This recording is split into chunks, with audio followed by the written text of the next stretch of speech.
Hi. I haven't spoken much about the high-dose iodine protocol that I've been trying out for the past few months. I haven't spoken about that for a while because it hasn't been going fantastically well. It did go really well in the beginning, so I'm certainly not going to be just giving up the procedure or the protocol. I think it might be because of the changes I made a few weeks ago. Initially, I was taking 12.5 milligrams of iodine, or of Iodorx, which is an iodine tablet, every day for a week, and then I increased the dose every week until I was at 50 milligrams a day. And I did that for a while, and meanwhile my pulse levels, which had fallen back to about the low 50s, went up to between 60 and 68 beats a minute. And also I felt that I wasn't sleeping as much, because the problems I had initially were lots of fatigue, weight gain, and it seemed to be a problem of subclinical hypothyroidism. When I first started doing this protocol, I had very strong detox effects. A lot of people think that this is side effects, but it's actually your body getting rid of the heavy metals that can block iodine in the body. At least this is the theory. My brain would just slow down so much.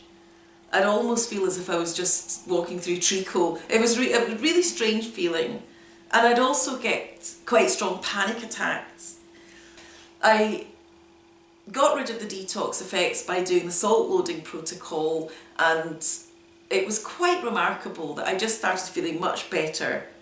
And my pulse rate went up. Instead of sleeping 9 to 10 hours a night, I would be sleeping 7 or 8 hours a night. My weight still stayed exactly the same. I put on about 2 stone, about 28 pounds before I started this procedure, and that just didn't change. So after about 3 months of doing this, I felt that I wasn't really, I should have been getting better more rapidly than I was. So I decided to reduce the dose of iodine that I was taking. I cut it down from 50 milligrams a day to 25 milligrams a day on the advice that I got through an online forum. I also started taking Lugol's iodine instead of Iodorx. And within about a week or 10 days of doing this, I noticed that my pulse rate just plummeted from, the mid to high 60s to the low 50s again. So I started increasing the dose of the Lugols. So for the last few weeks I've been taking 25 milligrams of Iodorx every day and about 7 or 8 drops of Lugols. And that should equate to just over 50 milligrams of iodine every day. And I've been doing this for about 3 weeks. But my pulse rate is still down in the low to mid 50s. I've actually put on half a stone, which is really bizarre because I've been doing a lot more exercise and I've been eating significantly less. I've been doing a lot of climbing, indoor bouldering, hill walking at the weekends, and yet my weight suddenly just bounced up by half a stone. It doesn't make sense. I know we've just been through Christmas and I did eat a lot on Christmas Day, but I don't think one day of eating a lot is going to make much difference. After Christmas, I really wanted to do more hill walking, and that's what I was focused on, just going out, trying to get fitter. So it's really strange. I've ordered more Iodorx, and I'm just going to go back to taking 50 mg of Iodorx every day. I think maybe I just wasn't being patient enough with that. Dr. David Brownstein, who was one of the key pioneers of this protocol, said in his book that it can take about 3 to 6 months for this protocol to work. So I think I just need to give it more time. There is another point though. I wonder if maybe for some reason my body is not absorbing the iodine. I did think about goitrogens, as in green smoothies. I've been having 2 green smoothies every day for the last 4 or 5 years, I think, and the health benefits I've noticed have been fantastic. It means I've been eating a lot of raw kale, and kale apparently is a goitrogen, which means that it can block the intake of iodine in the body, according to some studies. I think you have to ingest a lot of kale in order to get that effect, probably more than I've been taking in my green smoothies. So I really am not sure about that, but it's just a possibility. So I'm really concerned about my weight gain. I'm doing a lot of exercise, and I do indoor bouldering every week, every Friday, and then I go hill walking usually on Saturday or Sunday. Having weight to carry when you're doing those kind of exercises, it's not really an advantage. I've been doing a bit of weight training as well, and people say muscle weighs more than fat, but I don't think it would add as much as half a stone. It's almost as if my body is going into hibernation mode. My metabolism just seems to be getting slower and slower. And I've been thinking about this. A lot of people just say, well, it's just your age. I'm 54, and throughout most of my life I've had a very high metabolism. But I think it's more complicated than that, because all of these symptoms have come on quite suddenly. I've got a friend who's 10 months younger than me, and she is very slim, she's got a very high metabolism, and she's very fit. So when I'm out walking with her, she races ahead and I struggle to keep up. I think that's because she actually has a congenital problem with her eyesight, which means that she can't drive a car.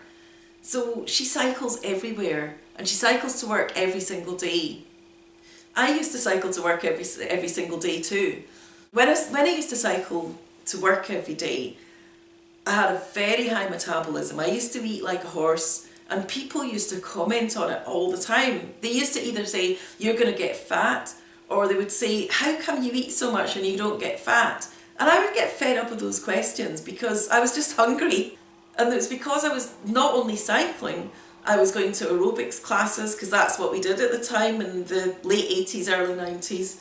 I was going out on long cycle runs in the countryside at the weekend. I was just on the go all the time because I had lots of energy. It's significant that when I got a different job, I was still cycling every day to that job, but it was about half the distance. And that was when my weight started to go up just a bit, but I hardly noticed it because I was so slim anyway. And then I got another job which had a 20-mile commute, so I stopped cycling. And then I did notice my weight went up a bit, and I lost that by starting to go to the gym. Then I took up running, really enjoyed that, so I was back to my old sort of 9-stone weight. And I just loved running. I did it because for the enjoyment. I was doing 10k runs and I did a half marathon. But then when I was running my own business, I just didn't have time to do exercise. I was on my feet for 10 to 12 hours a day. When I got in, I just needed to collapse into a chair. I was so tired. I didn't have enough energy to do more exercise. And I thought, well, I'm running around in the shop so much, that will be giving me exercise. But maybe it wasn't the right kind of exercise. At the moment, it's almost as if I'm binge exercising.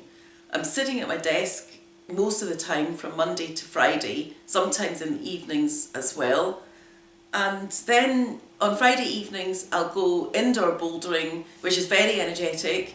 And then I'll be hill walking on Saturday or Sunday, or sometimes both.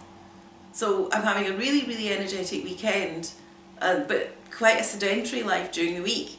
I have tried getting back into the running, and the problem is that when you've got this subclinical hypothyroidism, which I think I have, I just find it's really difficult to get back into a routine of running.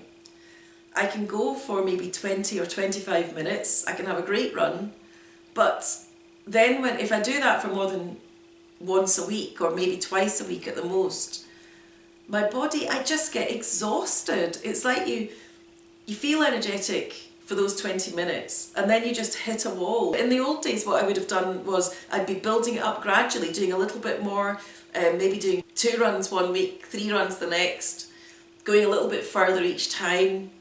But it just doesn't work now. I'll do a bit of running, enjoy it, and then suddenly my body just gives up for the next week or so. My pulse rate goes down, I feel really tired and sluggish. So the big lesson that I've had to learn is to really pace myself. For a while I was doing zone 2 base running, where you run according to your heart rate. That's partly how I found out that my heart rate had gone, my pulse rate was so low. I was using a heart rate monitor and trying to keep my heart rate low and just run gently, but even that didn't work. So what I'm doing now is I'm walking, I'm doing a brisk walk for a couple of miles every single day. And it means that every day I'm doing some exercise, but not pushing it. I'm not really, trying to beat the time that I did the day before. I'm just keeping it to a steady pace.